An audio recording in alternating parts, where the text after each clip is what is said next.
سلام بچه ها، امروز اومدیم با اولین ویدیو من توی یوتیوب. اسم من کارن بلاکسه و اسم اولین بازی که میخوایم بکنیم تو روبلاکس اسمش اسپید پلاس وان کیبورده. سرعت من اینجاست، لولش 73، بعد من 150 تا 150 تا اضافه میشه. خط آبی هم دارم. به شما میرین اینجا انویچوری، من هم خط گرین تریل و بلو تریل رو دارم. هدف بعدیم پرپل تریل، بعدیش دیگه این آخریه بچه اینفینیتی تریل پولیه که من فعلا نمیتونم بخرمش. بعد حالا فعلا بچه ها پروتر بشم که بتونم. بچه اگه شما رونالدو فنین یا مسی فن تو کامنت ها بگین لطفا،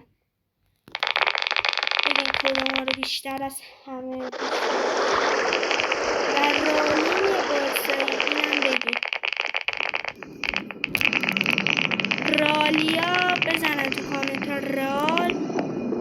بارسایی بزنن بارسا دیگه. رسیدم به استیج 9، استیج مورد علاقه‌ام که بعدش خیلی ترسناکه جاش، اصلا خیلی سخت باید ردش کنیم اینجا رو.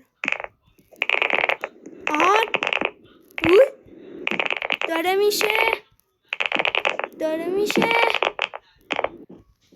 حالا و تمام اون صداوی این گرفتنه. دین اسکیپ نه پروچس ارور. بچه ها مامان باباتون هر چی میگن به حرفشون گوش بدین لطفا، چیز خیلی خوبیه.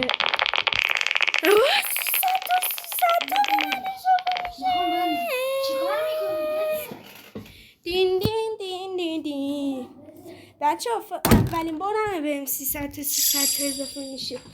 همیشه باید کمتر یا همه مثلا 240 تا بعضی موقع ها. و بچه ها یه چیز عجیب، هیچ وقت تو این بازی تلپورت نکنید. خدایی همیشه آدم تلپورت کنه، نمیدونم برای چی هی ازش کم میشه، ولی هر دفعه که وین زیاد میگیری به بیت بیشتر اضافه میشه. فهمیدین بچه ها؟ چرا نمیتونم اینجا رو رد کنم؟ مسخره است. حالا چه وضعشه.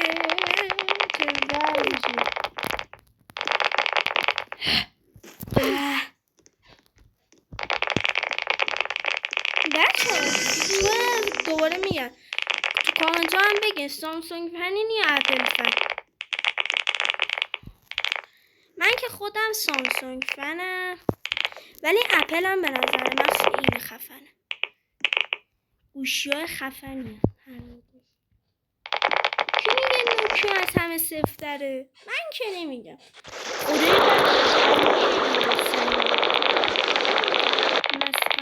واقعا این سنگ نیست، خدایی اصلا این سنگ نیست. خب یه سری چیزا مود دیگه، مثلا چه یه مدت 26 و 67 و اینجور چیزا مود بود، یا سیلبرین را. بچه یادتونه چقدر همه تو روبلاکس بازی میکردن؟ بچه من فقط بازی هایی که فعلا انجام میدم تو چنلم روبلاکس با ماینکرافت، ولی بیشتر از همه روبلاکس. موقعی که نتا نباشه چنلم میاد تو آپارات. اینجا هم خواستیم دنبالم کنیم اوکیه، چون که اون موقع مدت جنگ هیچی ویپین نداشت، خاطر همین میگم دوباره بریم ویوو. بچه نزدیک بود بمیرم. حالا من صورت هم نشون نمیدم، من که ندم ولی خب اولین ویدیومه نمیتونم نشون بدم بهتون. چقدر سرعت آدم زیاد میشه از یه جایی. بچه این بازی هم حتما بازی کنین بدون شک، خیلی حال میده. ولی خب اگر فشاری نمیشین حال میده بهتون. من بعضی موقع تو دنیای واقعی فشاری میشم ولی اینجا اصلا خیلی فشاری نمیشم، چون که هر موقع به دوستام گفتم فشاری دارم میشم همیشه میگم فشار نخور. نمیدونم بریش جواب علکی میداد به آدم.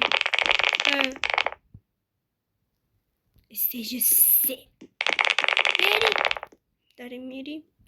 بچه صدای کیبوردش هم من نمیفهمم چرا اینقدر اذیت میشه. خدایی بعضی موقع خیلی منم اذیت میکنه صدا. یه بار داشتم بچه 5 ساعت پشت سر همین بازی میکردم، یعنی روانی ها لول 63 رسیدم به 73. الان که 74 حالا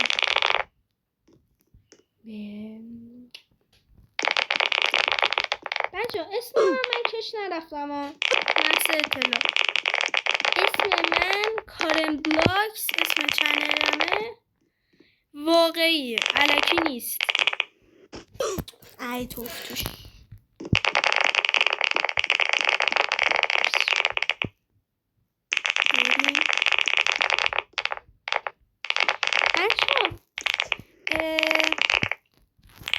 رفیق منم اسم چنلش آریا واد VOD. خیلی چنلش باحاله. ویدیوهای روبلاکس و گیمینگ میذاره تو چنلش. این خودم حالا من شما بعضی ویدیوی تستینگ هم شاید بذارم بعضی موقع، چون که بچه من تو یوتیوبرهای ایرانی عاشق محمدم و عموتو، اون دوتا رو من خیلی دوست دارم. میلاد وانسی هم دوست دارم ولی کمتر از اون دوتا.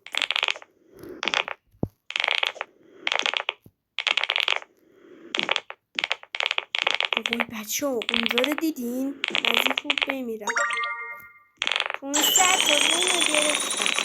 بچه یه بار دیگه من 500 تا وین رو بگیرم، فقط یه بار دیگه بستمه، خدایی بستمه. ای بابا مردم.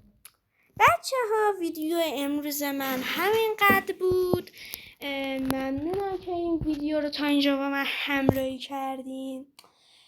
لطفا لایک و سابسکرایب یادتون نره. تا یه ویدیو دیگه see you guys bye.